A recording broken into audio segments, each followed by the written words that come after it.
রাজ্য জুড়ে আরজিকর কাণ্ড নিয়ে উত্তেজনার মাঝে ধূপগুড়ির ডাউকিমারিতে তৃণমূল নেতা পরিমল সরকারের বিরুদ্ধে এক পরিচারিকাকে ধর্ষণের অভিযোগ উঠেছে।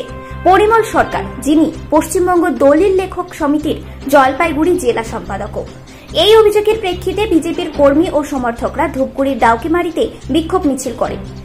অভিযোগ অনুযায়ী গত 8 জুন তৃণমূল নেতা পরিমল সরকার একটি পরিচারিকাকে তার বাড়িতে ডেকে নিয়ে গিয়ে ধর্ষণ করেন। এই ঘটনার পর অভিযুক্তের পরিবার ধামাচাপা দেওয়ার চেষ্টা করেছে এবং চাপ ও প্রলোভন দেওয়ার অভিযোগও রয়েছে।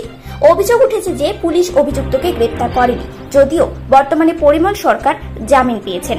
বিজেপি নেতা কমলেশ সিংহ রায় এই ঘটনায় দৃষ্টান্তমূলক শাস্তির দাবি জানিয়ে বলেন, তৃণমূল নেতা পরিচারিকাকে কাজের অছিলায় ডেকে নিয়ে গিয়ে ধর্ষণ করেছে, তার শাস্তি হওয়া উচিত। তৃণমূল কংগ্রেস এই অভিযোগ অস্বীকার করেছে। দলের গ্রামীণ ব্লক সভাপতি মলয় রায় জানান, অভিযুক্তের সঙ্গে শাসক দলের কোনো সম্পর্ক নেই, তবে দোষী প্রমাণিত হলে তার শাস্তি হওয়া উচিত বলে তিনি মত প্রকাশ করেন। এদিনের বিক্ষোভ মিছিলে অংশগ্রহণকারী বিজেপির কর্মী ও সমর্থকরা আরজিকর কাণ্ডের দোষীদেরও দৃষ্টান্তমূলক শাস্তির দাবি করেন। Bureau report, news prime Times.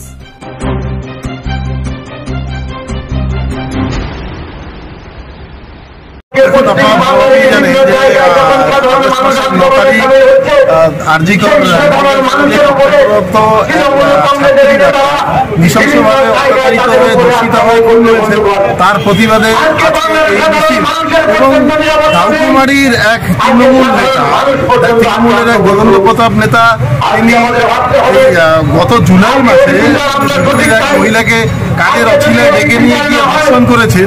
অথচ তিনি প্রকাশ্য দিবালোকে ঘুরে বেড়াচ্ছেন। তাই তার উপযুক্ত সাজার দাবিতে আজকে আমরা ভারতীয় জনতা পার্টি ডাউকিমারির বিভিন্ন রাজ্য পরিক্রমা করে আজকে আমরা এই বিক্ষোভ সভায় সামিল হয়েছি যে ডাউকিমারির যে ধর্ষক আছে তাকে অবিলম্বে গ্রেপ্তার করা হোক এবং কঠোর থেকে কঠোরতম সাজা দানের জন্য আজকের এই আমাদের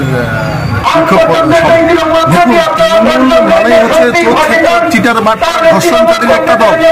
এখানে তৃণমূলের নেতারা, ঠিক আছে, ওনারা আজকে দেশে রাজ্যে আইন শৃঙ্খলা পরিস্থিতি নেই দেখেই ওনারা সুযোগ নিচ্ছেন।